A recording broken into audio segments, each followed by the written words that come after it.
everyone. Hi, everyone. I'm Tracey. I'm Carol. And we are my Outlander Purgatory.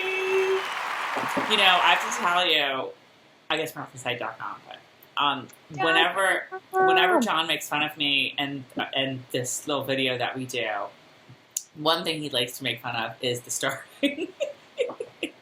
Is the beginning of our video?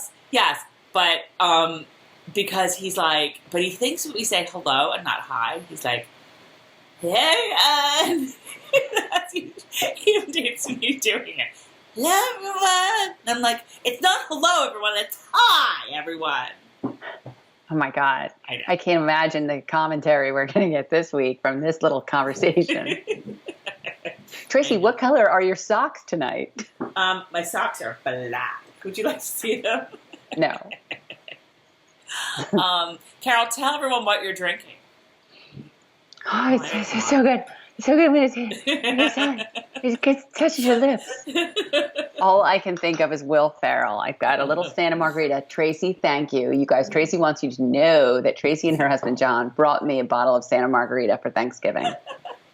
And I very much appreciate it because I haven't had any since September. Like I haven't had any wine since September. I know. I was like, it's like a dream. I am drinking, I'm not drinking Santa Margarita or one of the 1,000 leftover wines that we have in my refrigerator from Thanksgiving. I'm drinking this Dogfish, the continuously hopped India Pale Ale.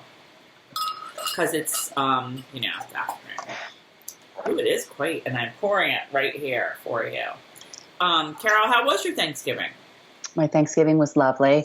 Tracey also wants you to know that she picked up her entire Thanksgiving meal and brought it to my house because it was a little too difficult for us to travel this year. So Tracey was awesome, and she said, we will take this on the road because this year was her year.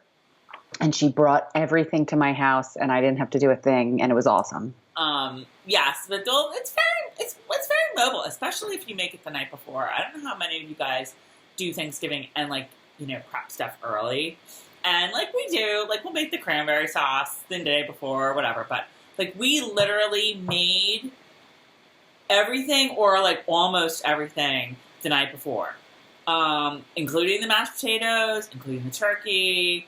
Then threw it all in the car and brought it down to Carol's house. And it was kind of easy peasy, I have to say. And it tasted great. It wasn't was this made the night before? I always do a lot of it the night before. And then jam it in the oven the next day. But the corn pudding, are you kidding? Totally. It coagulates overnight. I know. No, it was good. And even the mashed, I'm a little like this with mashed potatoes the night before. But I did it, the secret is you make the whole thing and then you add the cream, in my case it was half and half. You add that day of, and that sort of heats everything up.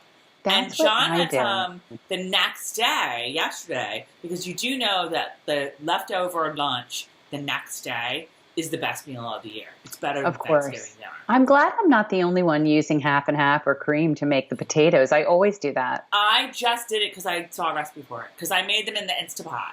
I don't know if you guys have an Instapot. It's really great.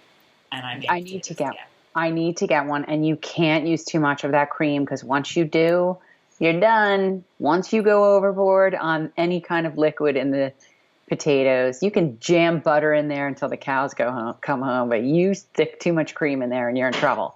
Instapots were $59 at Kohl's yesterday. Just saying.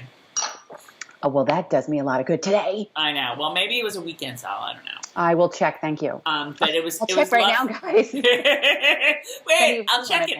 I'll check it out.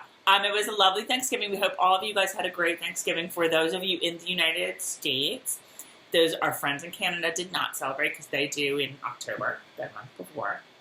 I don't know if other countries do Thanksgiving. They do. Canada does. Yes, I just said that. Was I frozen there?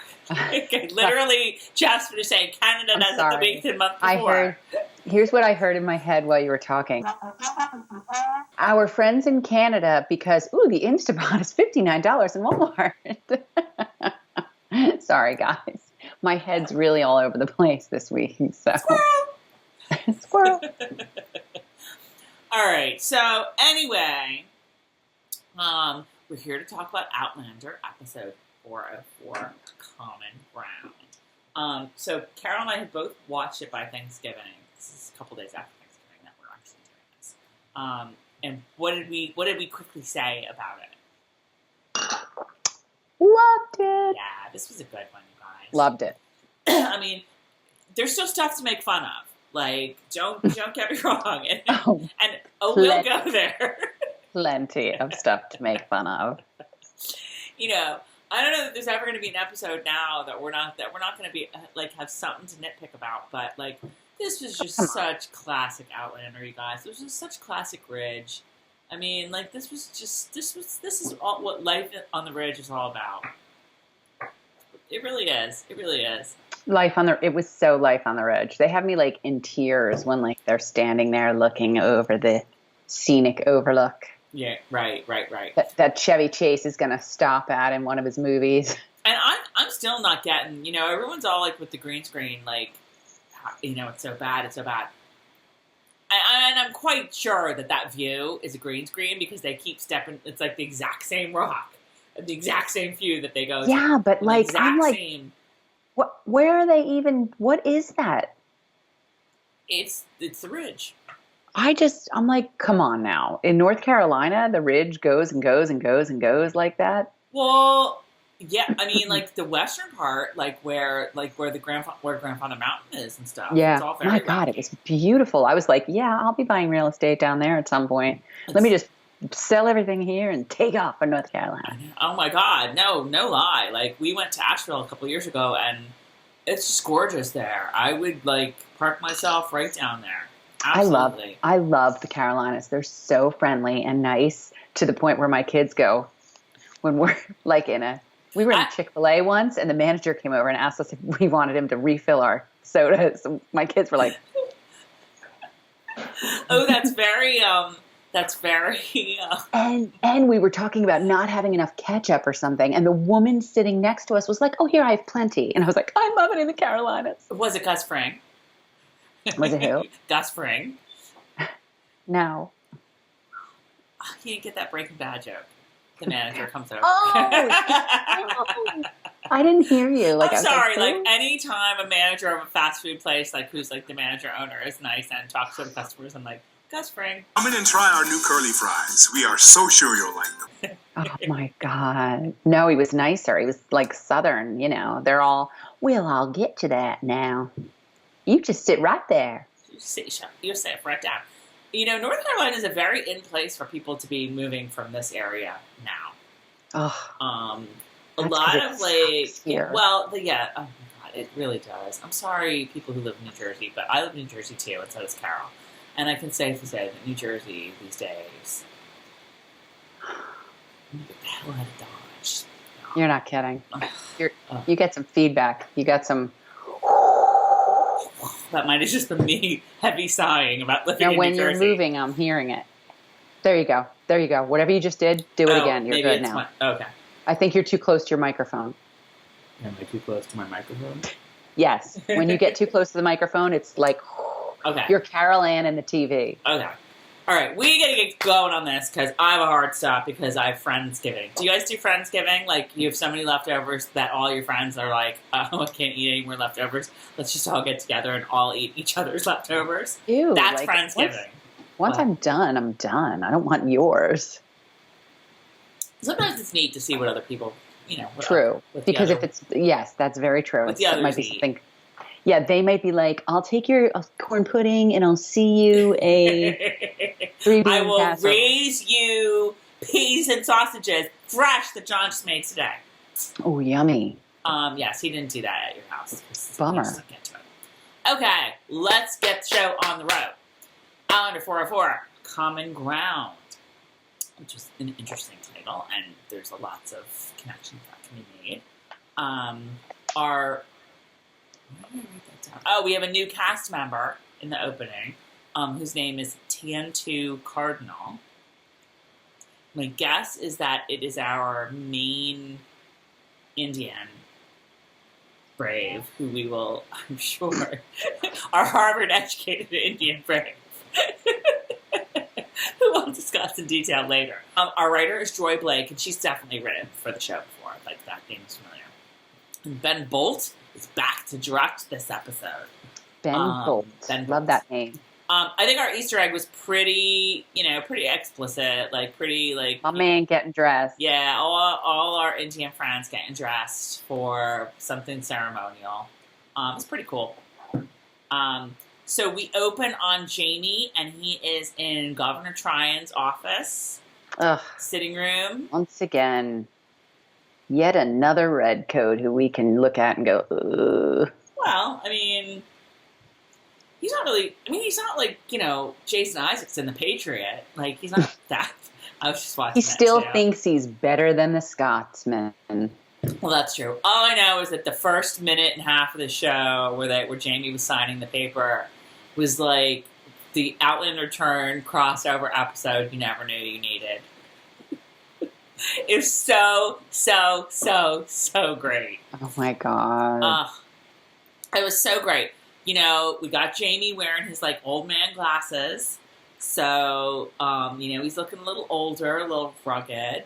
He signs the document. I like the size of the document. Like, it's really, really big. And obviously all in. He was trying to, like, spread it out, and it was curling back in. And my man's wig is so bad, it's, like, here. His wig is so right here. Like, what? I guess they're almost pointing out that, yes, they wore wigs back then. Like, they're not even trying to make it look like his hair. Sometimes they wore wigs, even when they didn't wear wigs. I actually had that thought at some point, like, maybe they should just put Jamie in, like, a, wig. God. If we're going to have this wig all the time. Like, it's maybe... like my hair in a rainstorm. At one point, there was a profile shot of him, like when he was signing the paper or whatever, and you could see the teeny tiny ponytail. It's a nubbin. It's a nubbin tail. It is. I saw that too. You could see it from behind. Yeah. I think it's just this. I can't even say. It's like this tiny, teeny little wee. Why? Well, I know, right? I forget if it was this episode or I think it was this episode actually where he let his hair down, and it's just like, for the love of God, why don't you just let him wear it down all the time? Jamie, let your hair down. Jamie, let your hair down. Right. That little, let's not go there. Okay. So what else about this scene? So he says, Governor Tryon was very considerate. He was like, we will have a place ready for your wife to stay in Wilmington until you have the house up. And Jamie's like, oh no, she gonna build a house. Oh no, she likes to hammer and yell at everyone. She's gonna have to take splinters out of people. Governor Tryon, there's got to be someone who's gonna get hurt, and you have to hear now from Claire. I decided that this week. Whenever there's someone in crisis, Claire yells now. Stat. I know she should just yell stat and tell them all what it means. So yeah, Jamie was like, you don't know Claire. It's not. No, she's coming with me. And to his credit, he was like, I would prefer it that way. Yes. Oh yeah, it was great. Obviously. It was great.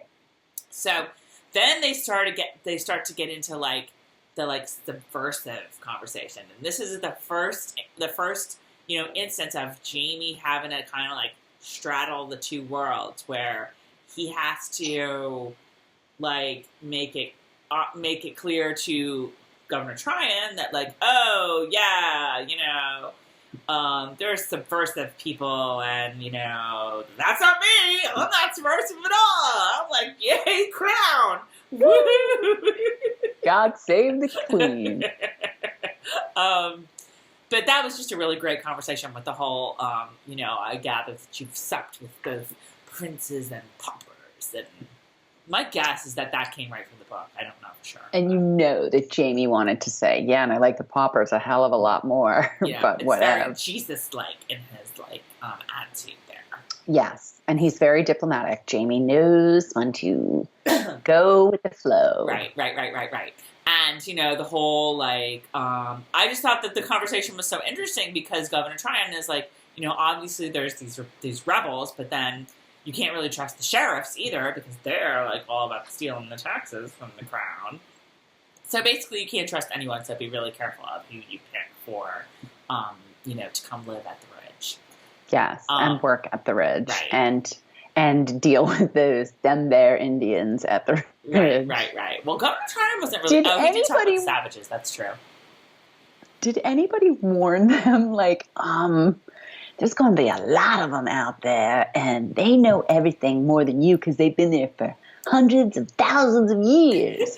So you might want to tread lightly. Well, I think that John Quincy Myers makes, like, sort of skips over the whole savagery part. Like, he's more all like, oh yeah, I'm like friends with the Indians and they're awesome and, we trade stuff and, he doesn't really... I agree. But he doesn't, yeah. So that's what I'm wondering. Has anyone else schooled them on, do you know what you're doing? There are some really awesome ones who will be your BFFs, and there are some that will freaking scalp you in your sleep. So I don't know. John Quincy Myers said that a little bit, like that there's, I'll tell you what, I always, these things, I felt it. I was like, God, these poor Indians, they come along.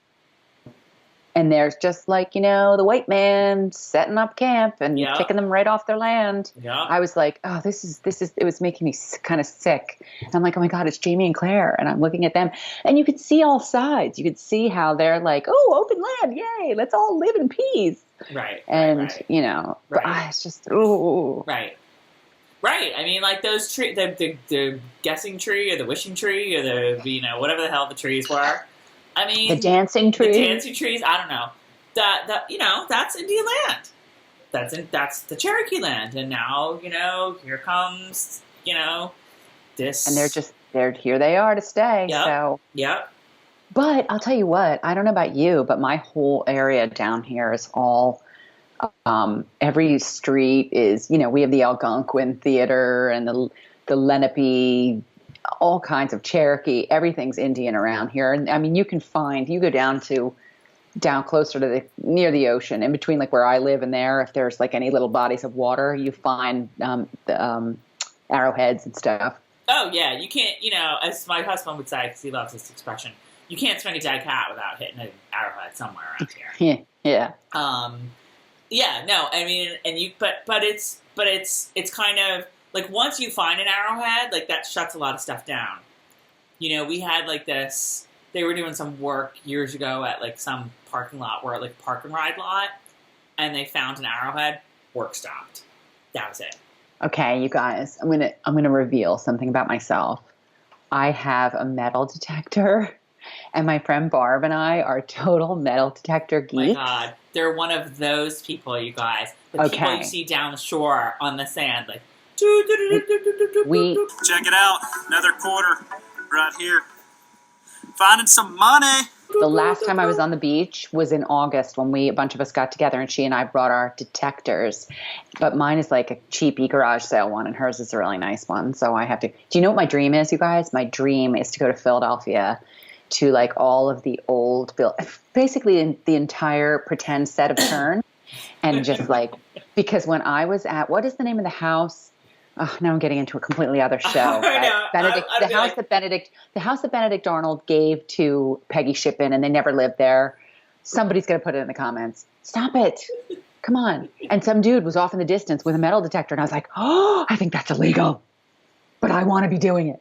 Come on, you guys. I know some of you guys have metal detectors and are history dorks like me. Okay, that's all. I'll shut up.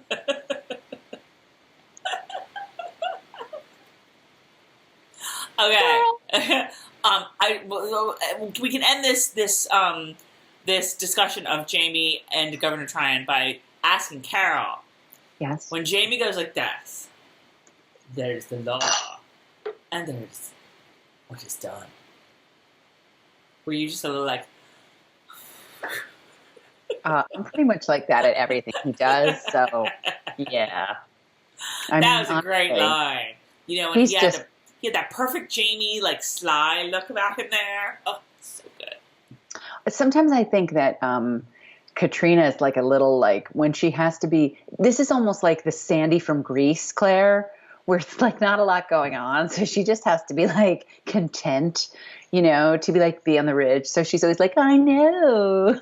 Oh wait, so this is like before she talks to Frenchie and decides that she has to make a change. Yes, Okay. yes, which is very Goodbye, hard to play. Sandy. As we both know, it's very hard to play because it's really kind of like boring. So this is probably tough for her because it's just like, oh, Jamie, this is our dream. Well, there's Get no someone medical in here. emergency to Yeah, deal get with. someone in here who needs surgery right now. Stop. Okay. All right. Let's move on. So we're in. Oh, and so we go to see. I loved when Jamie was like, "Oh, my man is finding people to live on the ridge right now." And of course, it's Fergus because that's his man. I have things to say about Fergus. That he's hot. This is going to be a long one tonight. I had a hard stop. So. All right, we'll get to Claire and Claire. Well, we're there now. So evidently Claire and Jamie have been staying with or whatever. That's where all the provisions are. They're loading off the wagon. They're ready to go. And Claire and Marcelly have a nice little conversation. I know. I totally teared up at this. These two women are so freaking amazing. These actresses are just, oh my God, was this pulling at you, right? Am I right? That Lauren Lyle is so freaking good. She's so freaking good. I believed every word coming out of her mouth. I just hang on her every word. You could see she's really fighting the tears. I know. She's all glassy eyed. Oh my God, she was so good. She was so good. So she misses her mommy, and I love how she's like, she doesn't mention words. She's like, I know there's bad blood between you, but sorry, I still miss her because she's my mommy. I know my mom tried to kill your husband. I know my mom tried to kill you. And probably your daughter at some point. So I'm really sorry about that, but I do miss her so much. So Jamie picks up on how that whole conversation kind of reminded Claire of Bree, and does Bree miss her mommy as much as Marcelly misses her mommy, and you just have to hold the memories of her, and it was just all very nice. And I took one look at Tom and I said, I could never have done it. I never would have reunited with Jamie because I could never have left my kids. I could never have done it in a million years. Wow. I'm just like, oh my God, how did she do this? Wow. Not even when your kids are grown up? I doubt it. Because then they're going to have grandkids, and she's realizing, it was almost hit her. It almost hit her that Marcelly is having a baby, and oh my God, I'm not going to be there for Bree. Right. That was really powerful. Right. It was almost hitting her in front of our faces. I know. No, it did. It did. That was a great scene. That was a great scene. I'm getting all these texts. So anyway, off they go, as I said. They've got a wagon, they've got a horse with provisions, they've got the donkey, they're riding off. I love when they leave. Ian is just so excited. He is so ready to go live on the land, live on the ridge, build a house. Oh my God, he's just so happy to be out of Scotland on his own with Uncle away from Jamie. His parents, away from his overbearing mother. So they get to the spot, and then they're sort of marking off the. I don't know where they got all these stakes, but they have these 100 stakes that the donkey's carrying. That Ian was none too happy about having. I know. So they're marking the property line all around. And this is just a bunch of really, really, really lovely moments. Claire starts reciting America the Beautiful. And James all oh, is that a poem from your time? And she's explains what it is, and then they get into this little, little cutesy thing of, oh, Sassenach, when you, recite, poetry you're in church like that, it makes me all hot, blah, blah, blah, blah, blah, blah, blah, blah. Yes, because that's what makes me hot is church poetry. So anyway, Ian sees the witness tree. That's what it's called, the witness tree. And then Jamie steps in shit, and he's all mad.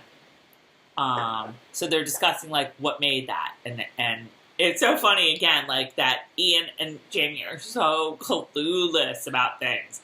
Like Ian's like, "Is it a raccoon? One of those raccoons you talked about?" And Claire's like, she's like, "Oh my god, you're Is it a lion? American. Is it a lion?" Claire's like, but no. So Claire has to school them, and like, no, there's like, there are mountain lions, panthers. They're called panthers in these parts. Look at that Mondo glass of beer that you have right now. This is like a actually, we got these for our wedding. Good looking pint. It's a classic pint glass. Thank you. Thanks. And it's pretty good beer, I have to say. Okay, so they're like looking around at the shit when all of a sudden other shit hits the fan, if you know what I mean. And Claire's like, "Is there someone behind us?" And there is. Some scary ass dudes with feathers on their shaved heads. And scary ass guns. Did you at any point, Carol, here feel like you were watching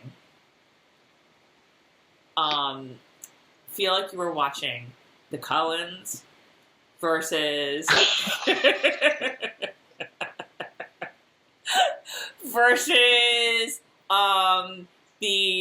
Push tribe of werewolves? The LaPush. I'm sorry, LaPush. LaPush. LaPush. Honest to God, I can't believe this is the first time in life. No, I didn't. Because here's why. Okay, wait. Baby. Let's just. I just want to mark me. I just want to mark this that Tracey was thinking Twilight, and I was not. Go ahead. What made me think it was neither side really like, because you know how like the vampires can't go onto the werewolf land. Quilly, the werewolf can't go onto the vampire land. So they were all like sort of standing there looking at each other, right? Well, it almost looks like, is it Eclipse where Jasper's teaching everyone how to fight, and it's like, and Changing to stone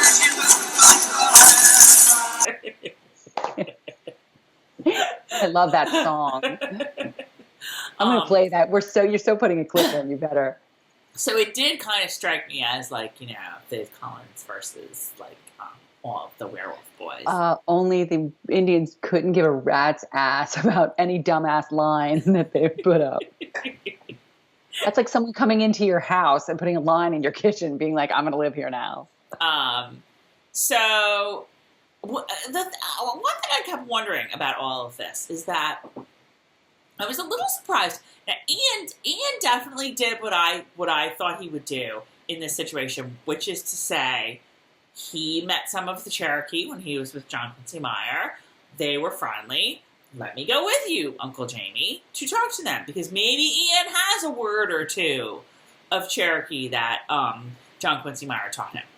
And Jamie's all like, "No, stay back there," which I guess I get. But I kind of wish that Ian had been a little more like, Uncle Jamie, I do, like, I have, like, met a few Indians in my time, and I don't know. That was just, I kind of, like, was like. I get it. I get what you're saying, but I can't see Jamie being like, "Oh, okay, Ian, let me stand back and let you get up there." Like, he's protecting his young nephew, and he's coming at it from, "Hey, I am a Highlander, and I'm used to warrior tactics, and I might be able to." He's not even thinking of Ian. I get it. But I did love that, where, like, Jamie sort of, like takes a couple steps forward, takes his knife, and drops it. Like, James Fraser, friends. Damn glad to know ya. Nice guy. Friends. I know. I don't know what. I don't even get my notes here. I'm James Fraser, friendly. I guess he was just, like, friendly. And they're just kind of staring at him, like. And they're like this. Squirrel. Ooh, there is a bird behind that tree that I want to kill.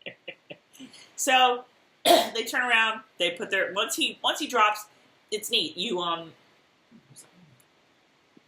Oh, this is fun. I know, it's a hair or something. Let's call it a hair. Can I make a comment? What? The Indians, I want to know how authentic the costuming and the hair is, because I found it fascinating. If this is totally authentic and this is like based on an actual, which I'm assuming it is because they're really good about that on the show. All I could think of was the Vikings. The way they had that. Do you ever watch Vikings? No. It's a great show. There's a couple shows we watch about Vikings, but they sort of start out with this hair everywhere and the braids, and then by like a few seasons in, they're like all shaved, and I don't know. It's kind of the same concept of this like war paint and shaving and how you're presenting yourself and what it all means. I want someone to freeze frame this dude and go, okay, the feathers in the circular area up here mean blah, blah, blah, blah, and this is why they're wearing this, and this is, takes me back to my textile background. I'm sure it was very authentic because Terry and her crew yes, do a lot of research. Yes, so was I. So I got to Google that. I really do. But anyway, I just thought it was very cool when Jamie drops the knife. If you see it, there's a guy in the background. Like, it was funny how, like, there's, like, 5 guys on horseback, and each one of them has a different weapon. So, like, one of them has a gun, and one of them has a hatchet, one of them has this. But one of them had a bow and arrow, and he just kind of, like, unhooks his arrow very slowly and puts his bow and arrow down, like, at his side. I thought that was kind of cool. So they ride away, and, Jamie and Claire and Ian are like, okay. At that point, all I could think of was Eddie Murphy being like, Good kids, out. Kids, look what a nice house. The chandelier hanging in the dining room, and kids playing outside. Too bad we can't. Like, they just are like, oh my God, that was terrifying. Hand me the hammer. Like, we gotta have a house to build. Oh, heck no. We gotta have a house to build on Indian grounds. We're going to stop this right now, and you're going to go get like 100 men, and they're all going to have guns, and I'm going to stay like hidden with Governor Tryon. All right. So, can I stop you for a minute? Yes. I couldn't remember. Why are Marcelly and Fergus staying behind? Because she's pregnant? Marcelly is like fat as a house with child. Okay, so she can't travel. Basically, she can't sit on the wagon and boom, boom, boom, boom, boom, boom. No, it's not a good idea. Plus, Fergus, it's probably not a good idea. It's not a good idea for her to like have this baby out in the backcountry somewhere. Okay. Even though Claire's there, and she's probably better off with Claire there than like with the best midwife in Wilmington. If it ain't about Claire, it ain't there. But let me tell you something. First of all, she's probably better off with the Indian women, number one. Number two, Fergus. Fergus, well, and I'm sorry, I'm doing it. I'm going there for a minute, you guys. Give me just a little leeway to go there, and then I'll come right back. I don't like to be all, my book, Fergus, but I just want him to cut off that hair and get a little tougher. Oh, I love the hair. Oh, no, don't touch the hair. I want, it can be a little longer, but messy, shorter, and I want him to have an edge. My Fergus had an edge. This Fergus is all like the Matrix coat. What? You want him to wear the Matrix coat. Fergus and the I just want him to be. My Fergus was a little bit, like not seasoned, but he was he had street smarts. This Fergus is all, okay, I love being family, blah. Like, I don't know. He's not my Fergus. I love him. Great actor, great acting. Don't have a complaint in the world. I just, for a second, would like to see that Fergus. And then we'd come right back. I love him. I don't, okay, I'll shut up. No, you don't shut up. I think he's filling my needs. He's filling my needs as Fergus. Maybe I get where you're going. I get he could be a little more worldly, maybe. He just seems young and inexperienced, and Fergus should be like... He could. What I'm hearing is he could be a little more French.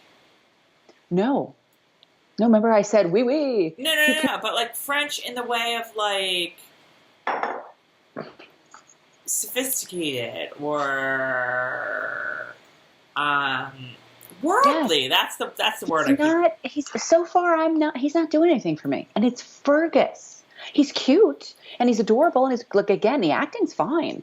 I just am not as wooed by Fergus as I was in the books. I was very wooed, you guys. Wooed. Well, we also haven't had a whole lot of time to be wooed by Fergus. Well, that's what I'm thinking, is that I think Fergus needs some time to sort of go, Fergus just isn't there yet. Mm. Guys, I'm telling you right now, it's like 5 o'clock and all I want to do is like break into the cheese and crackers or something. All right, let's move on because we should. Okay, we have gone forward in time and we are at Oxford now. Oh yeah, weird. A lot of jumping around. And Roger is in his office, I guess. He's at Oxford. He's hanging out with some Oxford friend of his. Then he's like just sitting in his office, like, huh.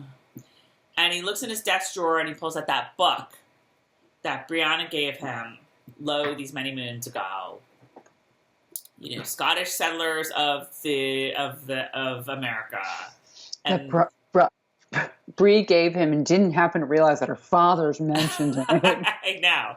So, I mean, I don't know if he'd been, like, actually reading it or not, and I also don't know how he ended up with the picture, but he did. So he's looking at it like, whatever. But evidently, the picture was stuck in a part of the book that talks about settlement in North Carolina and mentions one Frasers Ridge. Huh? And Roger's like, oh. And then he turns to the back of the book and sees, like, the author's picture and a little description. So I think he got it in his mind. He's going to contact that author. You know what makes me laugh? You guys, back then and during this time, like, you really didn't have much to go on. And he's making a phone call on, I mean, that is a big deal that there's a picture and it says Fraser. But, like, doing genealogy, I find so much stuff that I'm like, cool. That, like, back then I would have had, like, an attack of some sort if I found this kind of information back then. He just, like, sees this little thing and makes a phone call. Well, I mean, she probably has a lot of that information. You know, that was actually a really good place to start. And I would think it would have been hard back then to get her phone number. Like, what do you do? Where right, do you she's go? the author, right? Do you call her publisher? But where do you look? Like, right now, you just Google her and you get her email address, right? No, you call the publisher. In 1970, you call the publisher. Maybe if the book jacket says she lives with her family in New York, say, you know, maybe you call, like I don't even remember the number where you call, like 411 or... You call information and you see if you get the number of so-and-so. What'd they do back then? Well, that's what I'm trying to remember. What year is this? This is 1970. Like, what would you have done? I don't even know if they had information back then. I was very little at that point. No, I'm just saying, like, but I mean, like, even, you know, I mean, I've worked in publishing pretty much my whole career, and we would need to research stuff for stories. And, I mean, does anybody remember? Oh, my God, you're not going to remember this. But, like, and I don't even remember what the hell it's called. Like, the periodical index. Where, like, if you wanted to do research about, you know, Fraser's Ridge, maybe. And you'd want to find, like, magazine articles. There was something called the periodical index that indexed all magazine articles, like, from all types of magazines. So you would have to go to the library that had that, and we would have it, like, at, you know, I used to work at Scholastic, say. So Scholastic's library had this periodical index, and you'd go, and you'd look it up, and it would basically tell you, because it came out each year, what issues of XYZ magazine had articles about this person. I mean, you don't even know what doing research used to be like. It was crazy. But anyway, I'm sure all he had to do was pick up the phone, find her number, call her. She's likely if she's a historian, she's likely some professor somewhere. And she was probably like, oh yeah, I have all this information about Fraser's Ridge. Sure, I'll, you know, not fax it to you. Like, probably copied it all and sent him copies through snail mail. So Take a long time. it was rather laborious at the time. But anyway, so... You guys, I'm so sorry. I'm starving, and I had to eat a garlic knot. The pretzels were too loud. I hope this isn't too loud. Because I might probably cut that part. Okay, so we're back in North Carolina. Now let's discuss this a little bit. So at this point, Jamie they've got some sort of structure built. He's talking about how it's like made of like moss and sticks or something. I don't know. It looks like a pretty good structure to me. Wherever they're staying right now, the cat. Like, okay, in the books, they build a cabin pretty quickly, right? Mm-hmm. And they live in the cabin until Jamie has the big house built. Okay, Mm-hmm. and that's pretty much. I mean, I don't think it's till the end of the book really that they really have the big house built. I mean, I remember them like. Maybe it's 2/3 of the way through. It takes a while to build a big house. But they live in a cabin. Is that a spoiler? No, I don't think so. I mean, clearly he's building a house. Well, but the question that Carol and I were debating on Thursday was, is what Jamie is building the big house? I don't see how say it's yes. so small. And I say yes, and she says no. No, I'm not saying no. I'm saying I don't see how. I get that the cabins were small. They were like one room. You could sleep here and cook here, and there really wasn't much. But that shed they're sleeping under That's the cabin. It's not a cabin. Well, it's a bunch of I mean, sticks. it's a TV show cabin.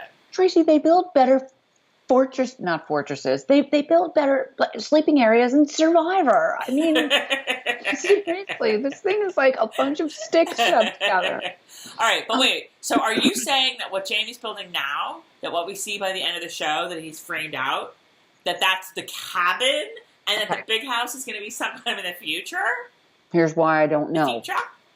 Because he's acting like it's the big house, but it's looking in size like it's cabin. cabin. They're both standing in the square, and so I'm like, well, this is how the size I pictured the cabin.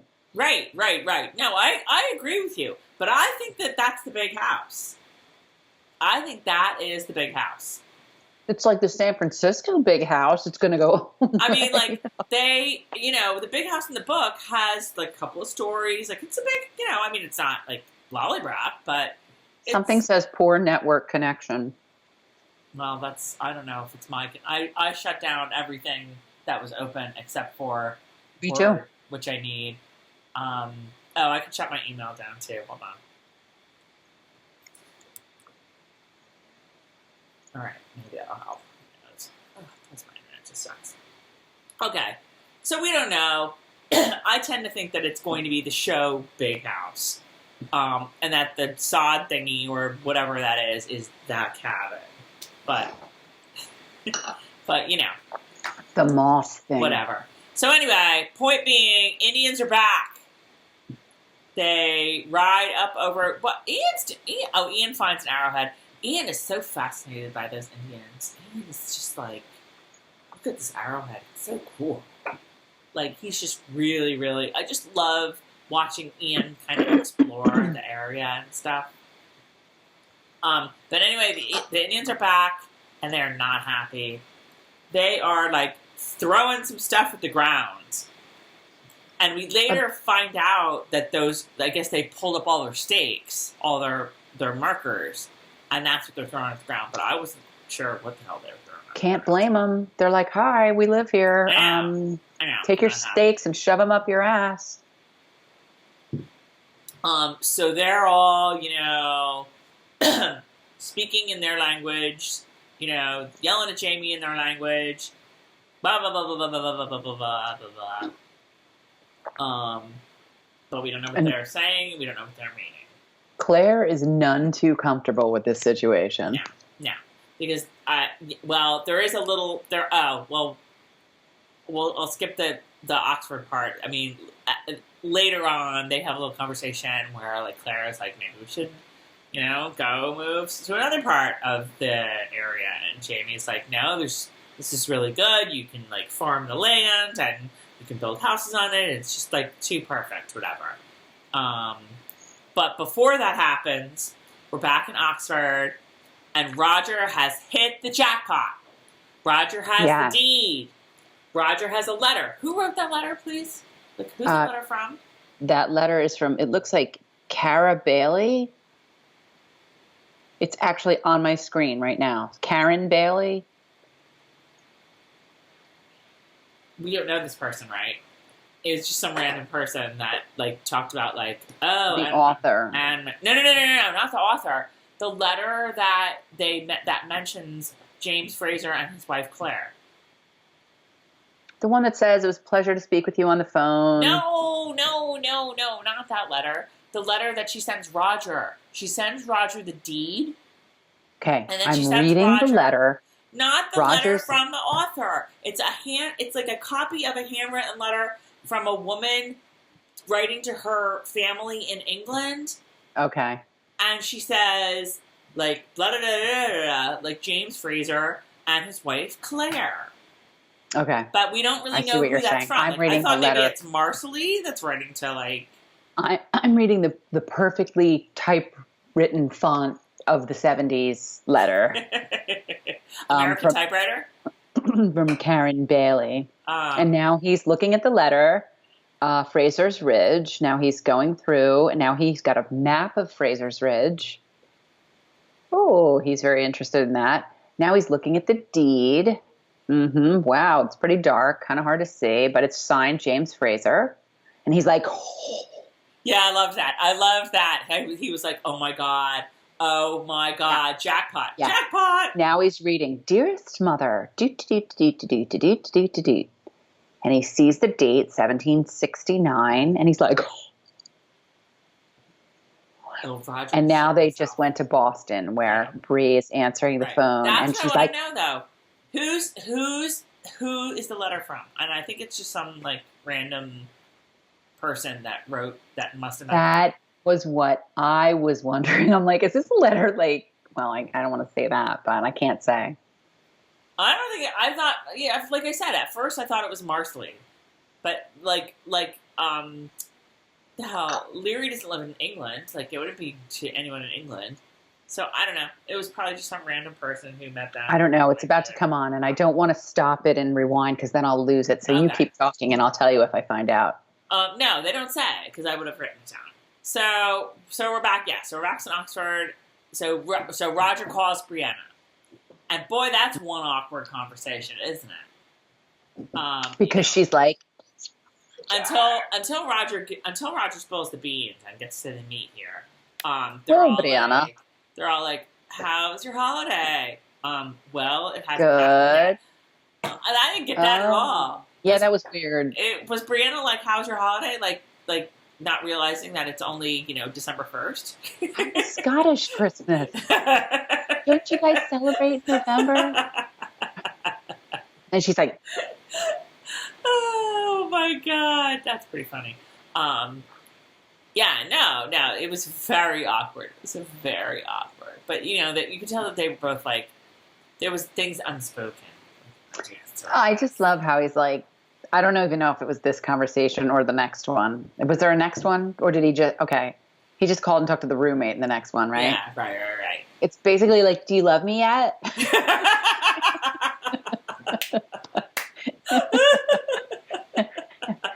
Just checking.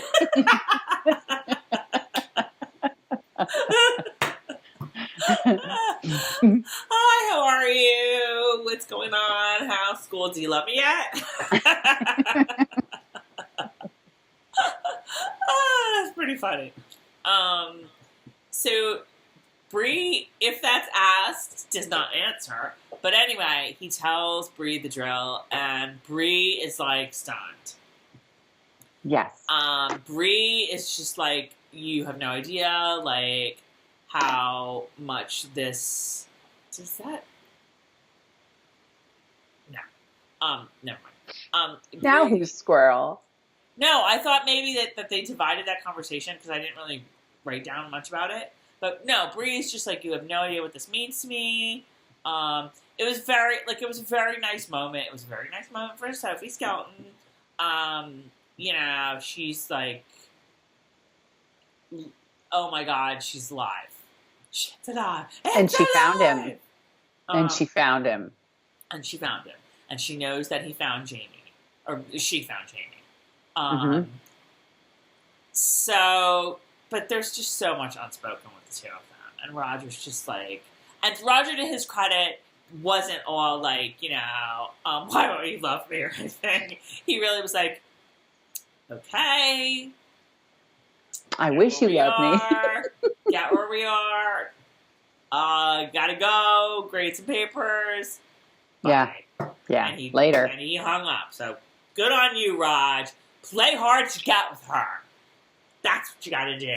That's what's gonna woo her. That's what's gonna win her over. She wants a bad boy. Better not get her around Fergus. The non bad boy. The happiest bad boy in town. Yeah, that's true. Brianna wants a bad boy, and Roger is starting to get that. Okay.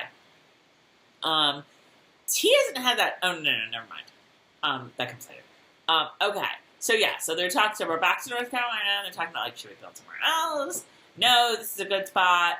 And then Claire's like, well, what about a gesture of goodwill? Which is actually a very good idea, Claire. You know, I just thought about the fact that Claire definitely has an issue with slavery, which she should, but she doesn't seem to have much of an issue of kicking Indians off their land. But the governor gave it to us. Oh, okay. It's not the governor's to give you. But that's okay. That's kind of true. If any of you are Native American or Indian or whatever, Tracey told me I'm supposed to be, it is no longer Native American. I don't know. I would love your thoughts on all of this. I think so too. Yes, I would too. I mean, I think overall it was, I think the issues I had with it had nothing to do with Native American / Indian treatment or anything. It was just kind of whatever, but we'll get to it. So yeah, but then Jamie's like, that's a good idea about the gesture of goodwill. I'll speak to John Quincy Myers about it in the morning. And I'm like, hold the phone.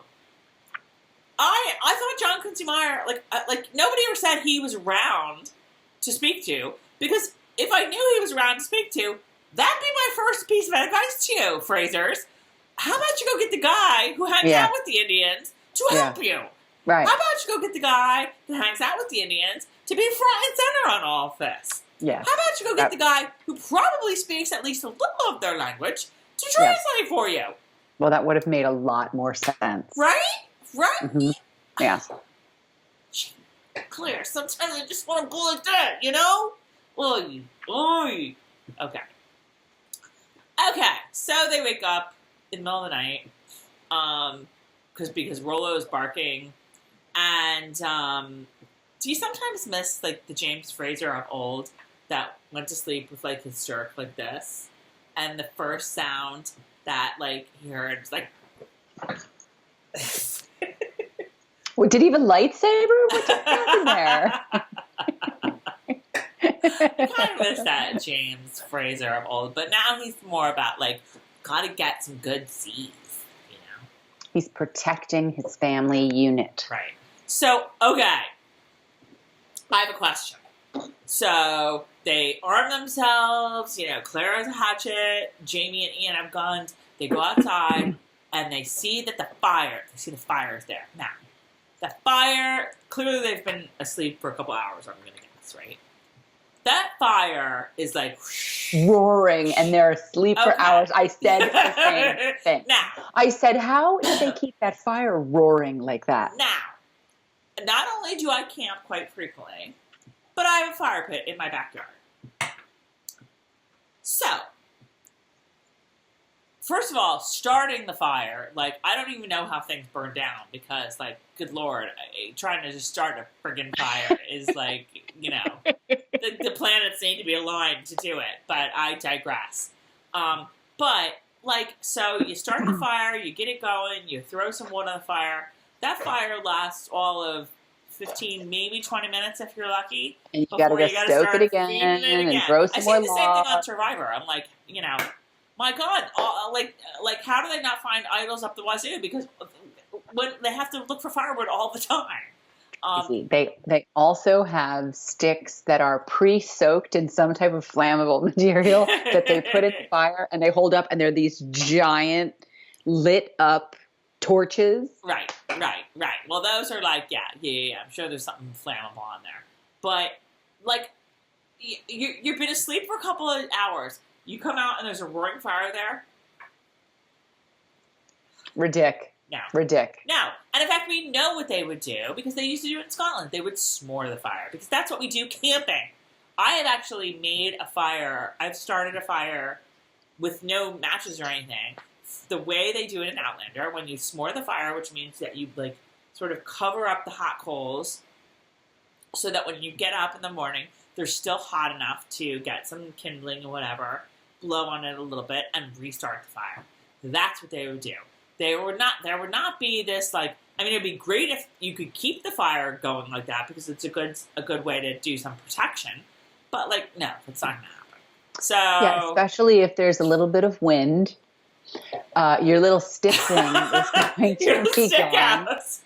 Okay, all of California is burning right as we speak, and yet the little stick house is fine with this roaring fire going, and it's way over there, so it's not keeping them warm. There's a roaring fire inside Little Stick House, but, you know, we digress about that. It's just, it didn't make any sense, because I'll tell you something else. You're in the middle of the woods. You've had 2 visits from these people who want to kill you, possibly. You're going to want to light yourself up so they know right where you are, and come on. It's just ridiculous. I didn't understand the point of that. Of the fire? Yeah. It just was kind of weird. I mean, and again, I'm just like, because... You know, maybe they needed it for light. I don't know. There was some reason they needed it. Well, I figured they needed it for light so that they could see their... Sometimes stuff like that happens on set where you're like, oh, what are we going to do? You know what I mean? That could have been it. Maybe they needed to light up their faces on set and they didn't want to use artificial lights. They were like, fire, but we're just going to have to, yeah. Right. It's a suspension of disbelief. Got it. All right. So clearly something's been in camp because all this stuff is like turned around. Maybe whatever was in camp started the fire for them because, you know, he's secretly a nice guy and figured they'd need their fire. But their meat is gone. Meat is gone. Like ripped out all the like the, you know, the lines of the house or whatever, like the marking lines. Then and the horse has been attacked. They hear a noise and it's Finley the horse. And he has all these scratch marks on his shoe. So he's been mauled by a bear. All I could think of was, this was no boating accident. When Claire's like, this wasn't a bear. It wasn't any propeller. It wasn't any coral reef. And it wasn't Jack the Ripper.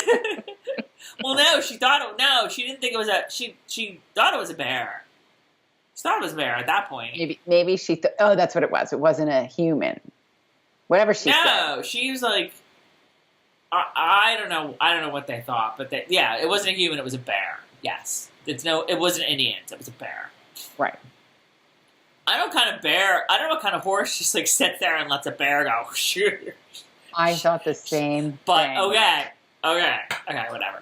All I have to say is, this was no boating accident.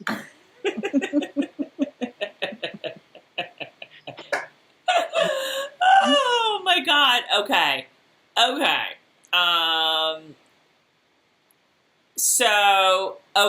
So next morning, Jamie goes to see John Quincy Meyer, as he should have all along. And then he said that the Cherokee, a bear. Well, the Cherokee have a word, you know, blah, blah, blah, bear. The one word is about a bear. I actually did. Oh, Skili Yona. That's what it is. So they did write and the other word means gosh darn. Yona means bear. Skili, he's not really quite sure what it is, but I got the sense that it's probably like scary. He was a hairy bear. He was a scary bear. And we unpack our adjectives. I'm sorry for all the text dingies, you guys. I like closed out my text thingy. Do you hear them? not hearing it. I'm But hearing them all over the place, and I'm getting lots get the of pretzels away from me before I start Okay. crunching. Would you guys care if I started crunching on pretzels? Okay, so pulling out the post and everything, that was a warning from the Cherokee. You think, John Quincy Meyer? But anyway, John Quincy Meyer is going to bring them some tobacco, and he's going to do it as a goodwill gesture for Jamie, which is an excellent idea. John Quincy Myers is bringing the tobacco? Yes, he was like, Oh, I know them. oh. I'm familiar with their ways. Let me go in your stead, and Jamie's like, all good, bro, all good. I don't know why. I really thought that Jamie was supposed to do it. So then I was kind of like not annoyed, but bothered that I didn't get to see Jamie hand over the tobacco. So I must have missed that part that he was, because he puts it down. No, he didn't give, John Quincy Meyer's like, well, you can bring up some tobacco because they like that. And I just happen to have this big sack from your aunt. You can have some. Jamie's like, great. And John Quincy Meyer's like, maybe I should just bring it to them because I know their ways and speak their language and whatever. Oh, I have to watch this again. Even better. I think I'm going to watch this again. I'm watching this again tonight. Okay. I missed so much. You should try to live tweet tomorrow because it's totally fun. I have to get Starz first. I got answered to by Outlander Starz during live tweeting, so I was very happy. You guys have no idea how that makes her day. It totally does. Okay. Okay. Then we get possibly the best part of the episode. Do you know what I'm about to talk about? I know, but I'm waiting with bated breath. Claire is gutting some fish, and Ian is mending the net. Tom was like, "That's not how you do that." Ian is mending a net, and he's like, "Oh," and Claire's like, "Oh, you're really good at that." And he's like, "Yeah, it's a lot like knitting." And they have the whole knitting conversation, and that conversation is right from the book, and it's another one of these I'm sure in the writer's room they're like, there's 10 maybe little passages, little nuggets that are for book readers only, and where are we going to put them? And this is one of them. This conversation didn't have to happen. It doesn't move the story forward. It's just one of these conversations that book readers are like, I love that part of the book. It was so cute. That's where we find out that in Scotland, everybody knits. You knit from the time you were born. Ian's like, what? You don't do the and I forget what he calls it in the book, but it's do the clacking. That's what he calls it, or something like that. And Claire's like, oh no, I can't even light a burner. No, Claire does. No, she's like, well, I can sew a dress in an evening. I thought of that. She goes, I can sew a dress or whatever. And I'm thinking, no, you can sew a dress in an hour. Full on 18th century. Learn how to knit. Yeah. So I just loved that conversation so much. So Jamie can knit too. Ian's like, Jamie can knit. He knitted me stockings when he was in the cave way back when I was born. So that was a really great conversation. But anyway, Claire decides that she needs to be able to protect herself a little more. So she starts practicing her mad shotgun skills. She's pretty good. I don't know. And then I don't really... I thought we were going to be having mention of Frank in this scene. What? Because she wanted to shoot him with a shotgun? No, her mad shotgun skills. Yeah. So they're asleep again. There's more nighttime noise. They're like, what's going on? What's going on? What's going on? Oh no! It's a human! And it's John Quincy Meyer! And he's been mauled! And John Quincy Meyer's like this. Scaliona! Scaliona! And at the same time that all this is going down, they're cutting this with the Indians are having some sort of a ceremony or something that also revolves around the Scaliona, because they sang Scaliona, whatever. So it's very cool how all of this is cut together. But yeah, so they find John Quincy Meyer. And this is when Claire starts yelling, now! So, well, I mean, I'm giving myself away here, but what I wrote down is John Quincy Meyer is clearly too wounded to be like, Jamie, it's a friggin' guy in a bear suit, bro. Jamie, it's a bear, dude. Oh my bear God, dude. it's a bear dude. All he can do is Skeleona, because clearly the literal translation of Skeleona is It's guy bear in a dude. bear suit. I can't even look. All right. Now. She just said it. Now. Okay. So then Jamie makes another in the line of, like, sometimes questionable Jamie decisions, which is, I know it's the middle of the night, but I think I need to go out and look for this bear. With a torch And and my little knife. Jamie's like, Claire's like, Claire, in this case, is really smart. And it's like, in the middle of the night? Are you kidding? And Jamie's like, yes, I have to go. And I think Ian was like, I'll go with you. No, I need to go alone.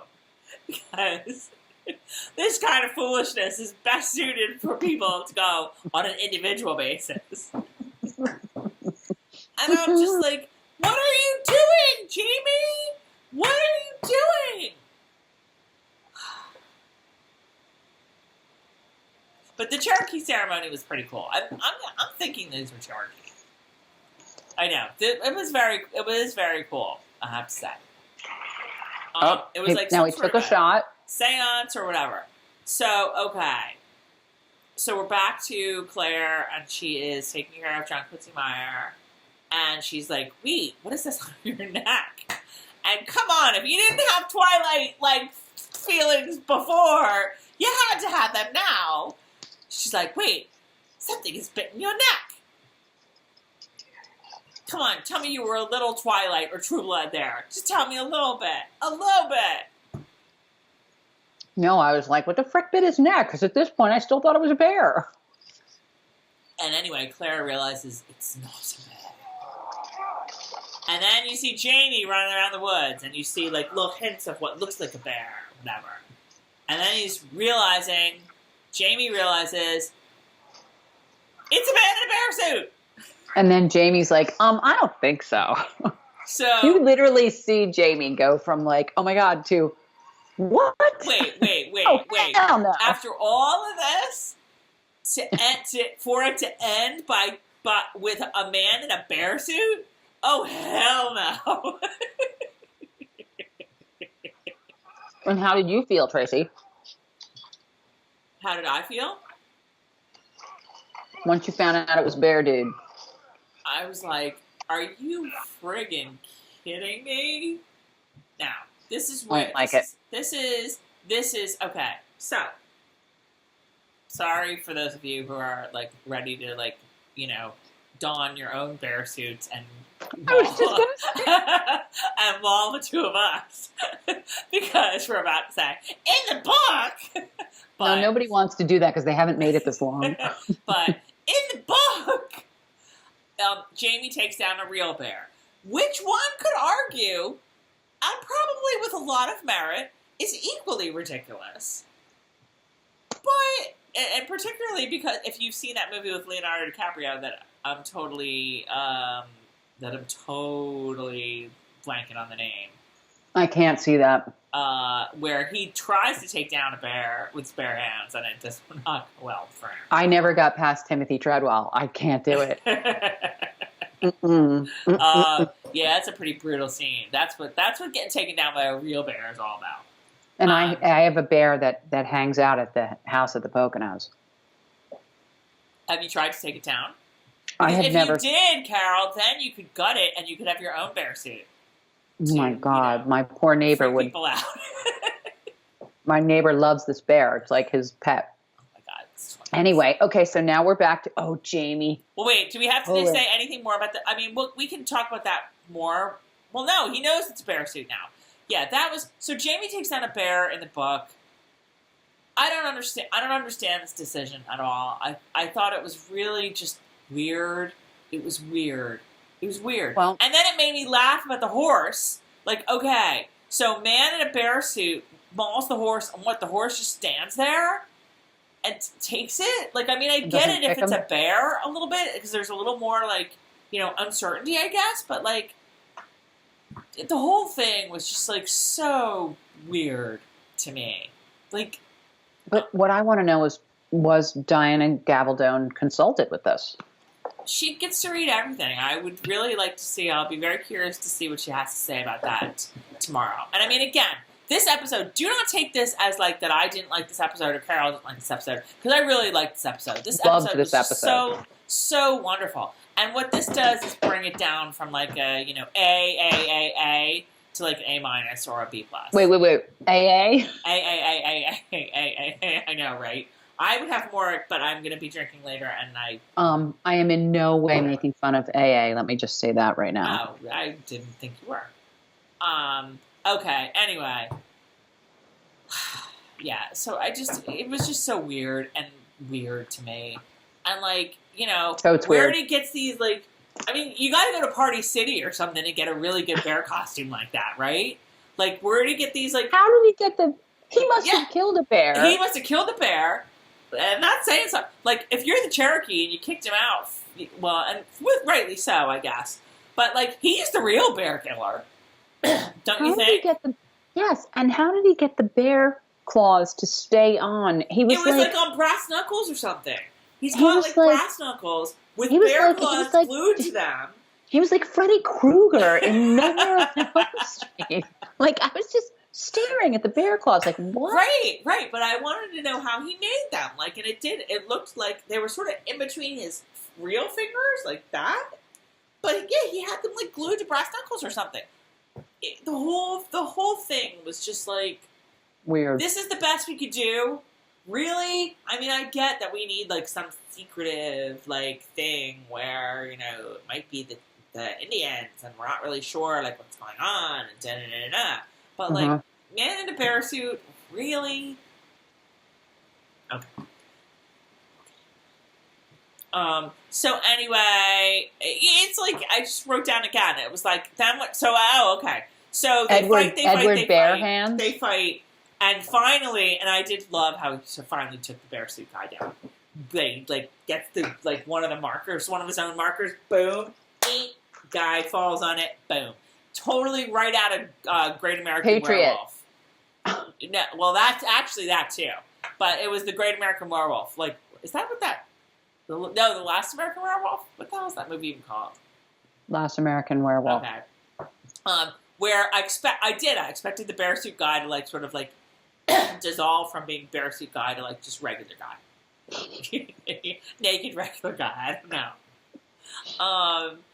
Yeah. Whatever. Oh, Outlander. Oh my God. I don't get the point. I don't get the point either. Because then you're also stripping Jamie, unless you're going to do something in the future, of his reputation as the bear killer. Well, no, he's still called that. Oh, no. He still gets that name. Come on, he is just the bear dude killer. There is no bear killer. He's the killer of guys in bear suits. Okay.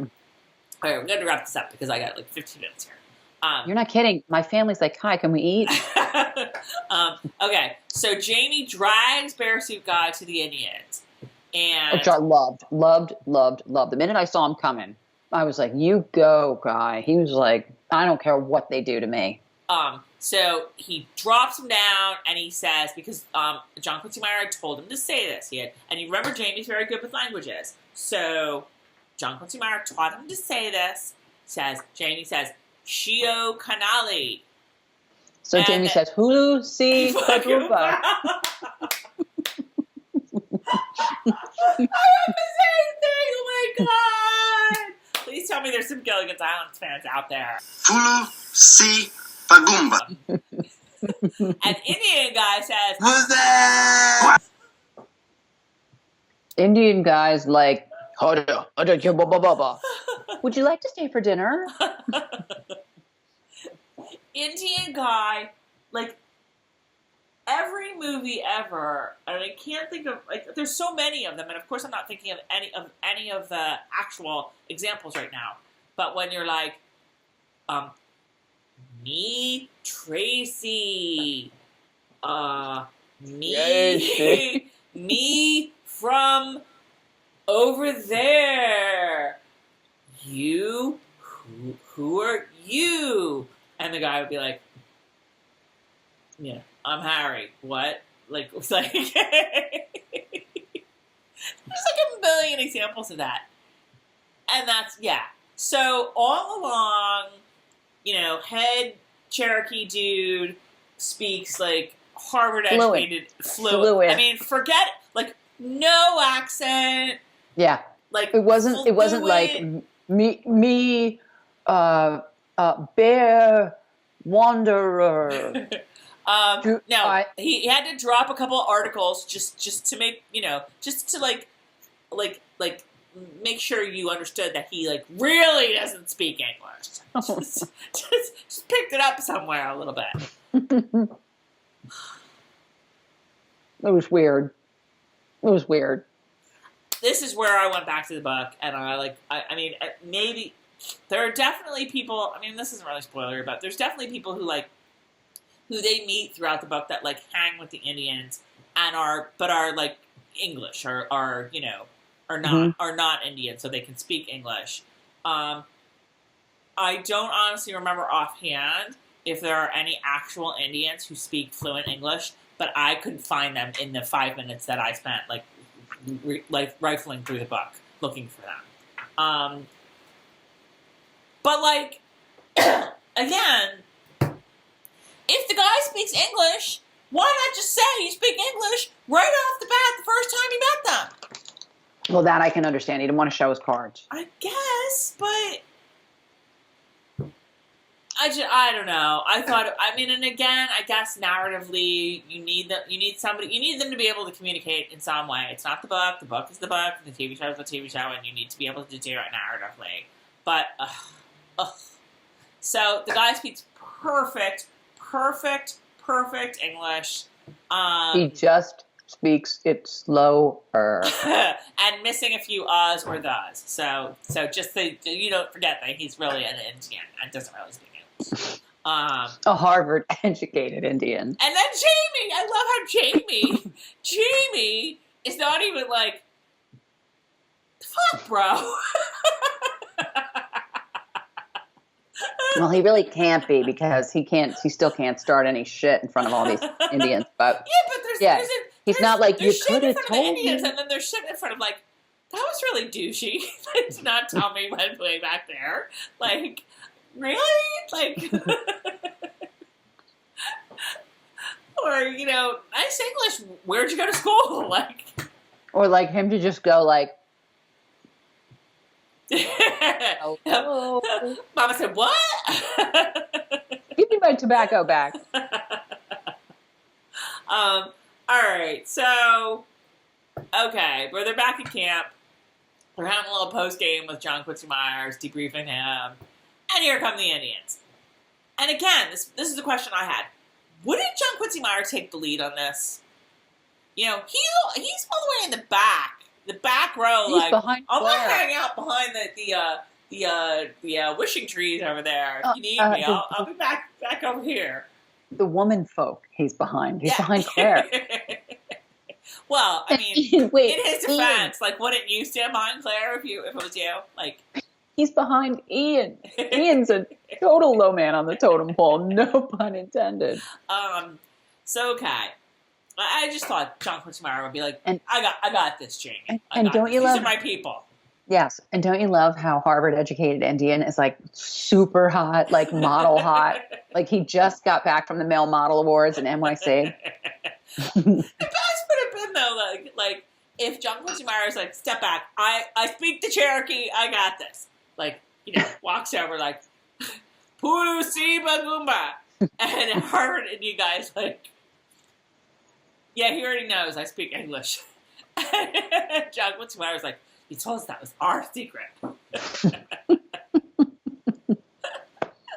Okay, I have a question, so move on. Anyway, so the chief is like, so he's like, yeah, this is our chief, and the chief is like, blah, blah, blah, blah, blah, and he's like, yeah, the chief says, you're cool, we're all good with you, and your new name is Bear Killer. Because you took down a bear, except you really didn't, but like, whatever, he's the chief. Bear dude killer. Bear dude killer. Jamie Fraser, Bear dude killer. And oh my god, Ian is like, Bear killer? Ian is just like, that is wicked cool. How do I get me one of those nicknames? Oh my god, he totally is. So Claire is like, so they all bring him in the camp, and Claire's hanging with the ladies, and then there's another one. Okay, wait. I have not Googled. I have not IMDb'd. How do I know the grandmother? No, I know her from something. And Tom was the first one to say it. He was like, how do we know her? I guess you're right. I mean, we probably, I don't know. Yeah. Okay. So, again, we have another woman who is like, out of the blue, speaks perfect English. Yeah. Okay. Anyway, her grandma actually seen Claire in her dreams. And she had this dream that Clara became a white raven and swallowed the moon. She pooped out an egg. And out of the egg came a magic stone. And then she said the grandmother said that Claire's magic was, pretty good now. But it's going to be even better when she has white hair. Like, when she's old. And then Which she says... Which seems to be in about 2 weeks from the way they were going in this episode. I know. And then she says, death is sent from the gods. It will not be your fault. And I had to tell you, that whole part was from the book, 100% from the book. But that line, death is sent from the gods, she says, you need to understand this. Death is sent from the gods. It will not be your fault. Boy, doesn't that, really apply to TV Claire a lot? I really, more than book Claire, I was like, TV Claire needs to ruminate on this and really take it to heart. Because that's, I think a big part of her issue, or the issue that we have with her, that she has to play Jesus all the time, and I think, but as a doctor, she takes more responsibility for, what happens to someone, and if she's not able to save them, she feels even more like crap than, I would feel if I couldn't save somebody, just knowing nothing about what to do. But who's dying? What if you were Claire? Wouldn't you be like, whoa, back it up, back it up? She's just Claire's like this. She's like, let's go have some pancakes. So Claire's like, I don't think about that. Whatever. But anyway, so meanwhile, back at the manse. Roger's getting lots of the boxes at Inverness, and he has a heart-to-heart with Fiona. I love Fiona so much. I know. I'm her. glad she has a lot of parts. I'm glad she has a lot of airtime. She should be at the beginning of the credits, quite frankly. People, make that happen. Because I don't know her name, and I should know her name. How great is she when he's like, yeah, she, I forget. No, Roger doesn't know that, but know that Brianna went back to her, to see her mother. But I love how Fiona's like, oh yeah, you mean when her mother went back in time to see Jamie Fraser? Oh yeah. And Roger's like, she's like, excuse me? That's old news. Duh. But she knows what's going on. But then it's kind of weird. She's like, okay, I didn't know whether to give you this, but here. Granny used to help the Reverend with his research, and he just happened to be researching, dead people in North Carolina circa 1770-something. And here you go. Yeah, it's an obituary of Jamie Fraser and his wife, Claire. Well, his wife. I don't think dun. So Roger's like, oh my God, I can't believe this. What am I going to do? Should I tell Brianna? They're already dead. I mean, that's the thing, but I don't know what to do. So he's back. Then they go back to the ridge and they're building and they get the foundation built. And I'd love the whole thing. Cause that music, they've got that sort of new ridgy theme music that's just so great. Has Claire had those Katharine Hepburn pants before? Has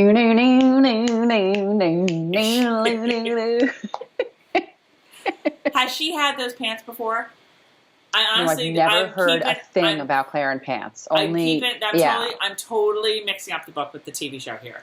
I don't she does ever have pants remember at points in the books. So and it's kind of a big deal when she like first makes the pants, and it was like, you have pants, And they're right? like perfectly fitting chinos. I know, right?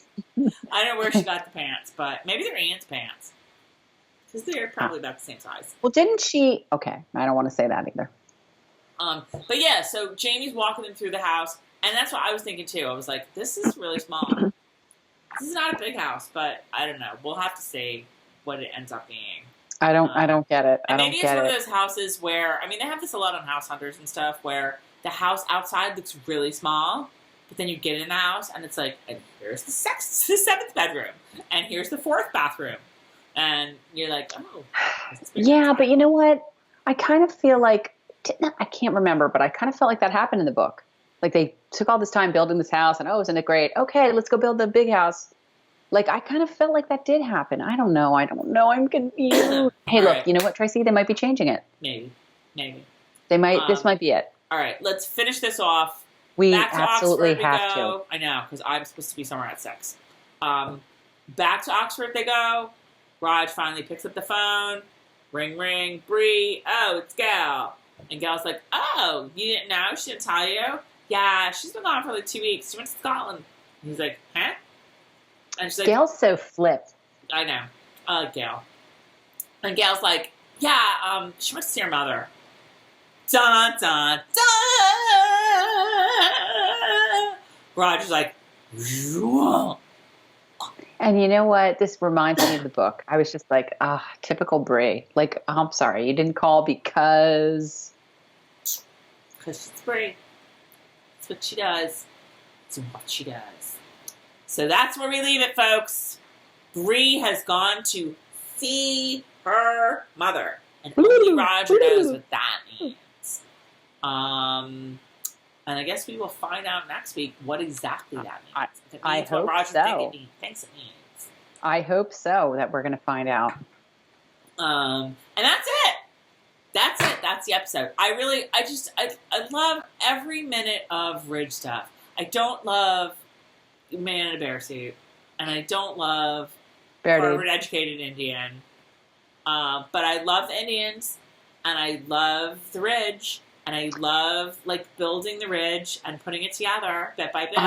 I am more excited over the Indians' wardrobe than I ever was over the big red dress that everybody was freaking out the over. Indians' wardrobe is great, and It's there's so much to look at. fascinating. Like, I have to watch it again just to like look at all of the different costumes and how Mm-hmm. they're put together and stuff. Mm-hmm.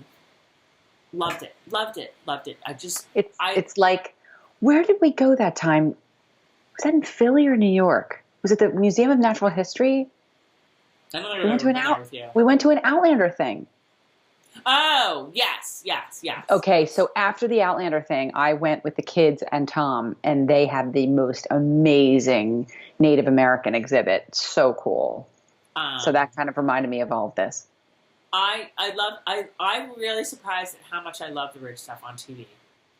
The Scottish stuff is really great too, but like I don't remember like getting to the American stuff in the books and being like, oh my god, this is so great. But on the TV show, oh my god, this is so great.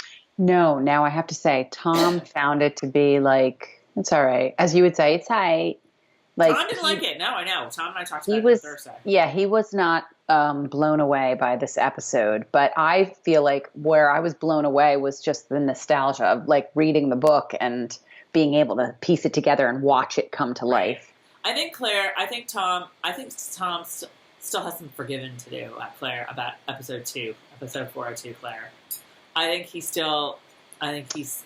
know what? I think he doesn't love it for the same reason that he stopped reading at this point, only because, and not that anybody else should ever. Oh, but well, that's true. He's a Scot. He's a Scot, and his grandfather, he's Scottish American, but his grandfather was born and raised in Scotland. Right. So he loves the Scottish aspect of it, but he'll keep watching. I mean, it's not like he hated it or anything. We'll see what happens. I'll be very interested. He's kind of an experiment, right? We'll see what happens if he likes it or not. And I get that they have to do stuff because they have to make it exciting. Because a lot of this book and the next book, I mean, for book readers, stuff happens. Somebody got on me, somebody yelled at me, like, because I said it was not very plot driven, and they're like, No plot. What do you call this? Tracey, there are people out there who will never disagree with anything that happens in this show. And you know what? That's your thing, and I'm not ripping on you for that, so don't rip on me. These books are comfy chair books. They are comfy chair books. Like, really, stuff happens, but, there's no reunion, You just missed me dribble. Oh. Well, I was eating hair before, so, at least in this, in this episode, there's no big thing. They had to create a big thing. Because there's really no big plot, narrative, like, suspenseful thing. We're just confused as to why they decided to create Bear Dude. I would rather just have Jamie take down the bear like he did. Yeah. Maybe they thought that would be outlandish. Again, no pun intended. I guess. I don't know. All right, it's time. We're done with this. I have to go to Friendsgiving. Carol has to go to actual just dinner. There's you can name your dinner if you want. Like I haven't even thought about it yet, and it's now 5:59, and I have to make it, so I got to figure it out. So tell us what you thought about this episode in the comments in YouTube, on the blog, on Facebook, on Twitter, anywhere else you might see us around. Let us know. And that's it. We will be back next week for yet another fantastic episode from season 4 of Outlander. Carol, anything else? No. Tracey has said it all. No. She's very good at that, so I just sit back and let her. I can't think of any other things to talk about, really. Any other news updates? Hopefully there'll be some news updates in the future. Yes. Some interesting things that we're cooking up for y'all. But we'll see. All right, you guys. Have a great week. Let us know what you thought. And we will see you next week. Bye. Bye.